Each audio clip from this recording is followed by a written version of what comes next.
మరి ఈ నెల 20వ తారీఖు మన గవర్నమెంట్ స్కూల్ పిల్లలందరినీ తీసుకొని ఢిల్లీ పర్యటన చేయడం జరిగింది.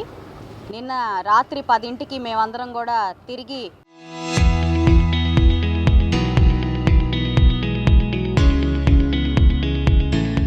మళ్ళీ మన గుంటూరుకి చేరుకోవడం జరిగింది. ఈ 3 రోజులు కూడా చాలా అద్భుతంగా మా ఢిల్లీ పర్యటన మా ఈ స్కూల్ పిల్లలతో జరిగింది. చాలా సంతోషం. అవి అంటే పూర్తిగా ఈ యొక్క ట్రిప్ యొక్క వివరాలు, మా యొక్క అనుభూతులు మీడియాతో పంచుకుంటే కొంత తర్వాతి క్లాసుల పిల్లలకి కూడా ఒక స్ఫూర్తిలాగా ఉంటుంది అని చెప్పి ఒక అభిప్రాయంతో ఈరోజు మీ అందరినీ, మీడియా మిత్రులందరినీ కోరడం జరిగింది. మా ఆహ్వానాన్ని మన్నించి ప్రతి ఒక్కరూ విచ్చేసినందుకు ముందుగా మీడియా మిత్రులందరికీ పేరు పేరున నమస్కారం. మరి కూటమి ప్రభుత్వం ఏర్పడినప్పటి నుంచి కూడా అందులోనూ విద్యలో చాలా ప్రత్యేకమైన శ్రద్ధ తీసుకుంటూ విద్యాశాఖ మంత్రివర్యులు నారా లోకేష్ గారు ఎన్నో అనూహ్యమైన విధి విధానాలు ఈరోజు విద్యా వ్యవస్థలో తీసుకురావడం జరిగింది. అందులో ఫస్ట్గా మనందరం చాలా ప్రశంసించాల్సిన విషయం, ఆలోచింపజేసిన విషయం ఏంటంటే మెగా పేరెంట్ టీచర్ మీటింగ్. అంటే ఇప్పటిదాకా కూడా పిల్లలు ఏం చదువుతున్నారు, ఎలా వాళ్ళ చదువు విధానం వెళ్తుంది, స్కూల్స్లో ఎలా ఉంటున్నారు, లేదంటే టీచర్లు అసలు వాళ్ళ పిల్లల్ని ఎలా పట్టించుకుంటున్నారో ఇప్పటిదాకా తెలియని పరిస్థితి ఉండేది. సాధారణంగా చదువుకున్న పేరెంట్స్ కూడా ఎప్పుడు వాళ్ళ పిల్లలు ఎలా చదువుతున్నారో ఫ్రీగా వాళ్ళ స్కూళ్ళకి వెళ్ళి తెలుసుకునే పరిస్థితి ఉండేది కాదు. అలాంటిది మెగా పేరెంట్ టీచర్ మీటింగ్ పెట్టి కంపల్సరీగా ప్రతి పిల్లల యొక్క పేరెంట్స్ ఆ స్కూల్లోకి విజిట్ చేసి వాళ్ళ యొక్క అనేక అనుమానాలు లేదంటే వాళ్ళ యొక్క అభిప్రాయాలను కూడా తెలుసుకునే ప్రయత్నం చేయడం అనేది నిజంగా ఎంతో నిజాయితీ, నిబద్ధత గల నాయకత్వానికి మాత్రమే సొంతం అవుతుంది. అది నిరూపితమైంది. 2 సంవత్సరాలుగా దాదాపుగా 5 మెగా పేరెంట్ టీచర్ మీటింగ్లను ఏర్పాటు చేసి పిల్లల యొక్క మనోగతాలు, టీచర్స్ యొక్క మనోగతాలు, అదేవిధంగా పేరెంట్స్ యొక్క మనోగతాలు తెలుసుకుంటూ ఒక సంయమనంతో ముందుకు వెళ్తూ ఒక బాధ్యతాయుతమైన పౌరుల్ని మనం తీసుకురావాలి అన్న ఒక ఉద్దేశంతో, ఒక సత్సంకల్పంతో ఈ యొక్క ప్రోగ్రామ్ని నిర్వహించడం జరిగింది. అయితే అందులో భాగంగానే మరి పిల్లలందరూ చాలా బాగా చదవాలి, ప్రైవేట్ స్కూల్స్కి ధీటుగా మన గవర్నమెంట్ స్కూల్స్ కూడా ఉన్నాయి అని నిరూపించాలి అని చెప్పి గౌరవ లోకేష్ గారు ఒక 100 days యాక్షన్ ప్లాన్ చేసి 10వ తరగతి పిల్లల మీద పూర్తిగా ఫోకస్ చేస్తూ ఈ 100 రోజుల పాటు పిల్లల యొక్క ప్రతిభని మరింత పెంచే విధంగా ముందుగానే బాగా చదువుకున్న పిల్లలు ఇంకాస్త ప్రోత్సాహం కానివ్వండి, ఇంకాస్త మెరుగైన వాళ్ళకి సహకారాలు కానివ్వండి అందిస్తే మంచి రిజల్ట్ వస్తుంది అని నమ్మి 100 days యాక్షన్ ప్లాన్ చేసి అందులో సాయంకాలం పూట ప్రత్యేకమైన క్లాసులను నిర్వహిస్తూ వారికి అనేక సమస్యల మీద, అదేవిధంగా ఎన్నో అనుమానాల మీద ప్రత్యేకమైన టీచర్లను పెట్టి వాళ్ళకి పరీక్షలో ముందుకెళ్ళి ఉత్తీర్ణత వచ్చేలాగా చేశారు నారా లోకేష్ గారు.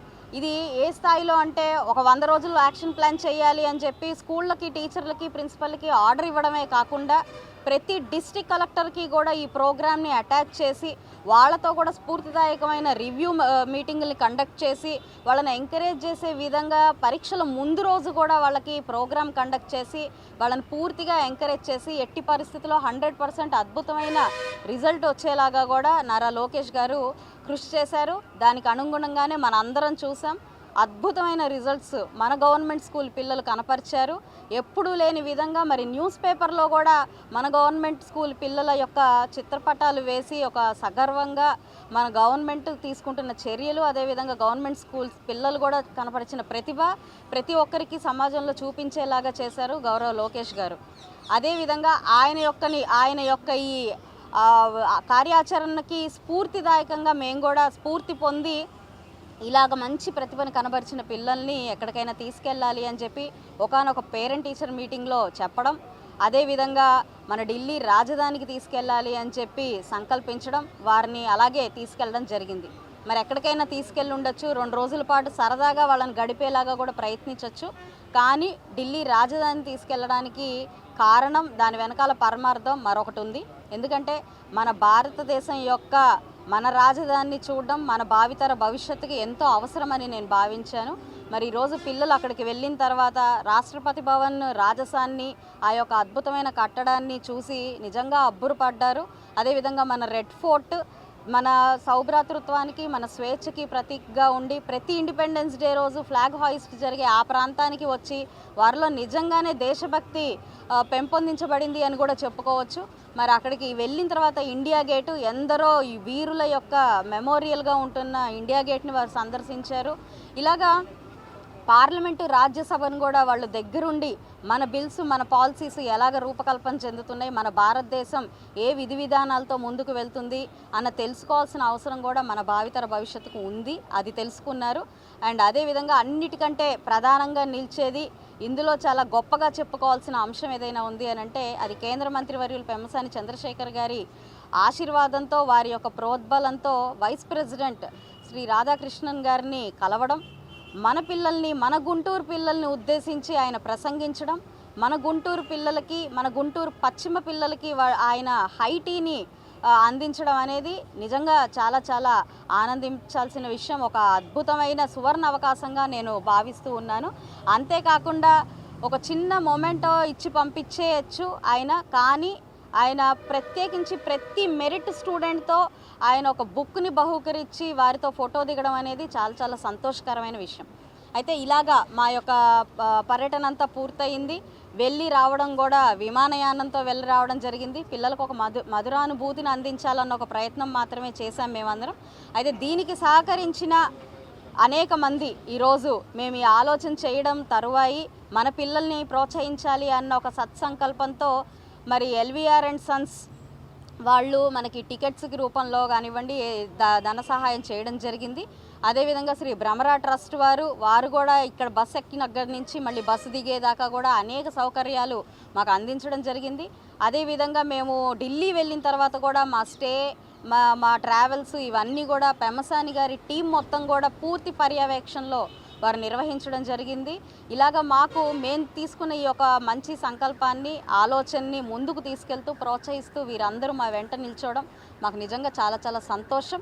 మా పిల్లలందరూ కూడా ఎంతో గర్వంతో ఈ యొక్క ఢిల్లీ టూర్ ట్రిప్ని పూర్తి చేసుకోవడం జరిగింది. అయితే ఈ సందర్భంగా నేను మన సమాజంలో ఉన్న అనేక మందిని ఈ సందర్భంగా నేను కోరుకుంటూ ఉన్నాను.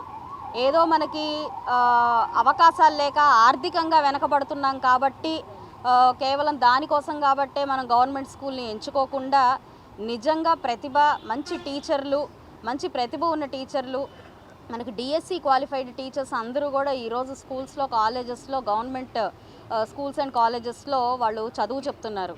అలాగా ఎంతో నాణ్యమైన విద్యను అందించే గవర్నమెంట్ స్కూల్స్ అండ్ కాలేజెస్లో అందరూ కూడా వారికి భారం అవ్వకుండా, అంటే ఇక్కడ బాగా చెప్పరన్న భావంతో ఆర్థికంగా ఎంత భారమైనా కూడా ప్రైవేట్ యాజమాన్యానికి, ప్రైవేట్ కాలేజెస్ అండ్ స్కూల్స్కి వెళ్తున్న పరిస్థితి ఉంది. ఖచ్చితంగా ఇది మంచి ప్రభుత్వం అని చాలా ధీమాగా నేను చెప్తున్నాను. ప్రదర్శనలో భాగంగా రంగులు వేసుకుంటూ, వాళ్ళ ఫోటోలు ప్రింట్ చేసుకుంటూ, ఎంతసేపటికి మేము ప్రదర్శనే సక్సెస్కి నిర్వచనంగా కాకుండా ప్రభుత్వం అనేది అలా పనిచేయకుండా ఈరోజు నిజమైన సక్సెస్ అంటే పిల్లల్లో ఒక ఆత్మస్థైర్యాన్ని బయటికి తీసుకురావడం, పిల్లలు ఏదైనా చేయగలరు అని నిరూపించడమే నిజమైన సక్సెస్గా ఈరోజు ప్రభుత్వం చూపించింది అని చెప్పి ప్రతి ఒక్కరూ సమాజంలో మీ పేరెంట్స్ అందరూ కూడా నమ్మాలి. దానికి అనుగుణంగానే నేను కోరుకుంటున్నాను. నేను అందరినీ స్వాగతిస్తున్నాను. గవర్నమెంట్ స్కూల్స్ అండ్ కాలేజెస్లో మీ పిల్లల్ని ఇప్పుడు జాయిన్ చేయించండి. డిమాండ్ అండ్ సప్లై ప్రాసెస్ని మీరు ఖచ్చితంగా అర్థం చేసుకోవాలి.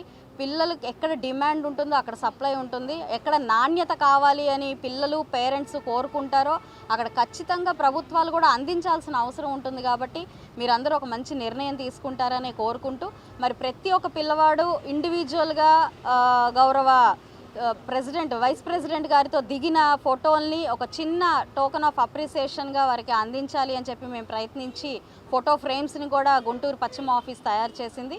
ఈ సందర్భంగా ప్రతి ఒక్కరికి ఆ యొక్క షీల్డ్ని, ఆ యొక్క ఫోటోగ్రాఫ్ని అందించే ఒక ప్రయత్నం కూడా ఇక్కడ మనందరం మేము చేస్తూ ఉన్నాము. కాబట్టి మీరందరూ కూడా దాన్ని పూర్తిగా వీడియో తీసి వాళ్ళందరికీ కూడా ఇస్తే చాలా ఆనందపడతారు. మరి రానున్న రోజుల్లో ఇది ఇలాగే నిర్వహిస్తారా, నెక్స్ట్ క్లాసులకు కూడా మీరు ఇదే విధి విధానంతో ముందుకు వెళ్తారా అని కూడా కొన్ని ప్రశ్నలను అడగడం జరిగింది. 100కి 100% ఈ ట్రిప్లో 50 మంది అయిన పరిస్థితి ఉంది. నేను కోరుకుంటున్నాను ఇదే స్ఫూర్తితో ఇప్పుడు 9 నుంచి 10వ తరగతికి వచ్చిన వాళ్ళు 100 మంది అవ్వాలని నేను కోరుకుంటున్నాను. గుంటూరు పశ్చిమ నుంచి 100 మంది అయితే ఖచ్చితంగా మళ్ళీ రేపు మేలో విహారయాత్రగా ఈసారి 50 మంది కాదు 100 మందిని తీసుకెళ్తాము. ఎట్టి పరిస్థితుల్లో మంచి ఆలోచన చేసినప్పుడు మంచి సహాయ సహకారాలు అందుతాయని ఈ రూపేణ నిరూపితం అయినందున మేము ఖచ్చితంగా వచ్చే సంవత్సరం కూడా ఇలాంటి అద్భుతమైన కార్యక్రమం చేపడతాం. మన పిల్లల్ని ఎంకరేజ్ చేస్తూ ఈ యొక్క భారత నిర్మాణానికి, మన రాష్ట్ర నిర్మాణానికి దోహదపడేలాగా చేయడం కంటే గొప్ప పని లేదంటే గొప్ప సక్సెస్ మరొకటి లేదు అని నా భావన. కాబట్టి దీనికి ఎంత దూరమైనా నేను వెళ్తాను, దీనికి ఎంత వ్యయ ప్రయాసలు ఓర్చుకోవాలన్నా కూడా నేను చేస్తాను అని చెప్పి ఈ సందర్భంగా చెప్తూ, అండ్ మరో ఒక చిన్న అంశం, 10వ తరగతి వచ్చింది, మంచి మార్కులు వచ్చాయి, విహారయాత్రకు వచ్చామన్నట్టు కాకుండా ఈరోజు ఈ 40 మంది బాధ్యత నేను తీసుకుంటూ వారు ఉన్నత శిఖరాలకు అధిరోహించేదాకా కూడా మేము వారితో ఫాలో అప్లో ఉంటూ ఇప్పుడే మేమందరం కొన్ని ప్రైవేట్ యాజమాన్య ప్రిన్సిపల్స్ని, డీన్స్ని, టీచర్స్ని కూడా పిలవడం జరిగింది. ఎందుకంటే ఈ ఏజ్లో ఖచ్చితంగా వీళ్ళకి ఎలాగ గైడెన్స్ వెళ్ళాలి, అవేర్నెస్ ఎలాగ చేయాలి, డాక్టర్ అవుతాం, ఇంజనీర్ అవుతాం, లేదంటే ఐఐటి చేస్తామని ఆశపడితే సరిపోదు. కాబట్టి దానికి మంచి దిశానిర్దేశం కూడా చేయాల్సిన అవసరం ఉంది, దానికి కావాల్సిన నిధులు సమకూర్చాల్సిన అవసరం కూడా ఉంది. కాబట్టి పిల్లల్ని ఇక్కడితో వదిలేయకుండా వారు ఉన్నత శిఖరాలకు వెళ్ళేదాకా, వారు కోరుకున్నది జరిగేదాకా కూడా నేను ఫాలో అప్ చేస్తూ వాళ్ళని వెన్నంటే ఉంటాను. కాబట్టి ఈరోజు ఆ టీంని కూడా పిలవడం జరిగింది. ఎవరికి వాళ్ళు ఇటు బైపీసీ, ఎంపీసీని లేదంటే మనకి డిప్లొమా కోర్సుల్ని కూడా సెగ్రిగేట్ చేసి వాళ్ళకు ఒక మంచి అవేర్నెస్ ఇస్తూ మంచి ఇన్స్టిట్యూషన్స్లో వాళ్ళకి అడ్మిషన్ కూడా ఇప్పించి వారు పూర్తిగా ఇంటర్లో కూడా మంచి ఉత్తీర్ణత వచ్చేలాగా నేను ఫాలో అప్ చేస్తాను. మరి P4 విధానంతో ఎలాగూ ఇలాంటి ఒక కార్యక్రమం మేము చేపట్టాల్సిన అవసరం ఉంది. చంద్రబాబు నాయుడు గారు ఇచ్చిన పిలుపు మేరకు నిజంగా మన భావితర భవిష్యత్తుకు ఊరటగా నిలవాల్సిన అవసరం మనందరి మీద ఉంది. కాబట్టి ఈ కార్యక్రమం కూడా చేపట్టి మరి ఇక్కడ కూర్చుని మేము ఇంజనీర్ అవుతామని కలలుగన్న ప్రతి ఒక్కరిని ఇంజనీర్ చేసేదాకా కూడా నేను విడిచిపెట్టను, నా పశ్చిమ ఆఫీస్ విడిచిపెట్టదు అని చెప్పి ఈ సందర్భంగా చెప్తూ, ఇక్కడ కొంతమంది డాక్టర్ అవ్వాలని అనుకున్నారు. కేవలం వాళ్ళ ఇంట్లో వాళ్ళ తండ్రి లేడు, కానీ 5 పిల్లలు ఉన్నారు. కానీ ఆ అమ్మాయి ఆశ డాక్టర్ అవ్వడం, అత్యుత్తమమైన మార్క్స్ 585 మార్క్స్ తెచ్చుకుంది ఆ అమ్మాయి. మరి ఆ అమ్మాయి కళని నెరవేర్చే బాధ్యత నా మీద ఉంది. కాబట్టి తనను కూడా డాక్టర్ చదివించే ఒక బాధ్యత కూడా నేను తీసుకుంటాను. ఈ సందర్భంగా మీడియా పూర్వకంగా కూడా పేరెంట్స్కి కానివ్వండి, ఇతరులకు కానివ్వండి, పిల్లలకు కానివ్వండి, నేను ఈ సందర్భంగా కూడా చెప్తూ ఉన్నాను. ఇక్కడ కలగన్న ప్రతి పిల్లవాడు వాళ్ళు నిబద్ధతగా, బాధ్యతగా గనక చదువుకుంటే వారికి ఆసరాగా గుంటూరు పశ్చిమ ఆఫీసు గళ్ళామాధవి నిలుస్తుంది అని చెప్పి వారికి ఒక హామీ ఇస్తూ మరొకసారి అందరికీ సహకరించిన ప్రతి ఒక్కరికి నమస్కారం. ఇందులో ప్రత్యేకంగా చెప్పుకోవాల్సిన వ్యక్తులు 4 ఉన్నారు. ఒకరు శరత్ గారు, ఒకరు కుద్దూస్ గారు, ఒకరు ఊర్మిళ గారు అండ్ ఒకరు ఝాన్సీ గారు. ఈ 4 టీచర్స్, 3 టీచర్స్గా ఉన్నారు, ఒకరు ఎంఈఓ గారు ఉన్నారు. మేము ఈ ఆలోచన చేసినప్పటి నుంచి కూడా పిల్లలందరినీ సమన్వయపరిచి వాళ్ళందరినీ కేర్ టేక్ చేస్తూ వాళ్ళ సొంత పిల్లల్లాగా వాళ్ళని ఎలా అంటే నిజంగానే ఒక లైన్లో పెట్టి వాళ్ళని ఇప్పుడు దాకా ఎంత సేఫ్గా వెళ్ళి సేఫ్గా వచ్చాము అని అంటే కేవలం ఆ 4 యొక్క సహకారం వల్లే జరిగింది అని చెప్పి చాలా గర్వంగా నేను చెప్తాను. ఇలాంటి టీచర్స్ ఉన్నంతకాలం, ఇంత మెరిట్ స్టూడెంట్స్ ఉన్నంతకాలం నిజంగా మన సమాజం చాలా అద్భుతంగా ముందుకు వెళ్తుంది అని చెప్పడంలో ఎలాంటి ఆశ్చర్యం లేదు. కాబట్టి మాకు సహకరించిన ప్రతి ఒక్కరికి కూడా పేరున నమస్కరిస్తూ సెలవు.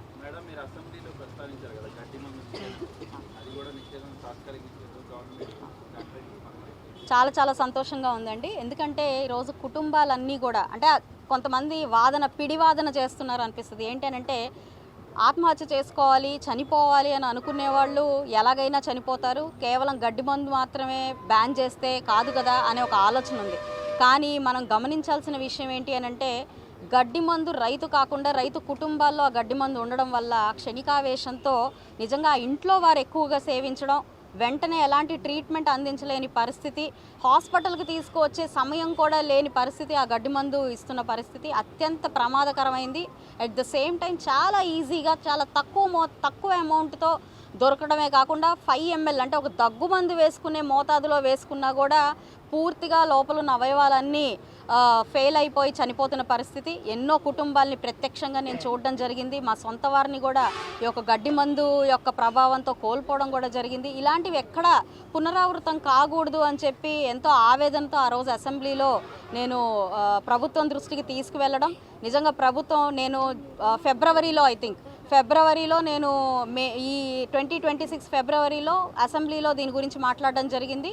మేము వచ్చే కల్లా కూడా దీని మీద నిషేధం రావడం అనేది నిజంగా గవర్నమెంట్ ఎంత బాగా ప్రజల కోసం ఆలోచిస్తుంది అన్నదానికి ఇది ఒక తార్కాణం కూడా చెప్తున్నాను. ఇది తాత్కాలిక బ్యాన్ కాకుండా పూర్తి స్థాయిలో బ్యాన్ నేను కోరుకుంటున్నాను. ఇప్పటికే కేరళ, చెన్నై, బెంగళూరు ఇలాగా అనేక కర్ణాటక లాంటి స్టేట్స్ ఆల్రెడీ బ్యాన్ చేస్తున్నాయి. దీనికి ఆల్టర్నేట్ చాలామంది ఏమనుకుంటున్నారంటే ఇది రైతులకి చాలా ఇబ్బందికరంగా అవుతుంది కదా, మళ్ళీ వీళ్ళకి గడ్డి మందు లేకపోతే పిచ్చి మొక్కలు కలుపు పెరిగి చాలా ఇబ్బందికరంగా మారిపోతుంది కదా అనేది ఆలోచనలో ఉన్నారు. కానీ పారాక్వైట్కి ఖచ్చితంగా ఆల్టర్నేట్ కూడా ఉంది. నేను ఆల్టర్నేట్ ఫర్టిలైజర్ వైపు అందరూ కూడా డైవర్ట్ అవ్వాలి అని చెప్పి కోరుకుంటున్నాను. ఇంత ప్రాణాంతకమైన దాని గురించి మనం బ్యాన్ చేసి ముందుకు వెళ్తేనే మంచిది. ఇటు రైతులు కానివ్వండి, లేదా ఫర్టిలైజర్స్ కంపెనీ వాళ్ళు కానివ్వండి, లేదంటే ప్రజలు కానివ్వండి ఆలోచించి అర్థం చేసుకోవాల్సిన అవసరం ఉందని నా భావన.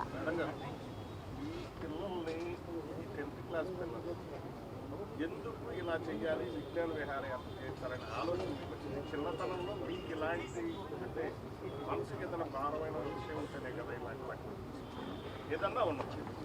ముందుగా అండి అంటే మేబీ ఒక సివిల్ సర్వెంట్ అవ్వాలి అన్న ఒక ఆశ కావచ్చు, మన భారతదేశం పట్ల మన సమాజం పట్ల ఒక సేవా భావం కావచ్చు, ఒక రెస్పాన్సిబుల్ సిటిజన్స్గా మారాలి అన్న ఒక ఆలోచన కావచ్చు, ఇది ఒక ఆలోచన చేయడానికి రీజన్ అయి ఉంటుంది.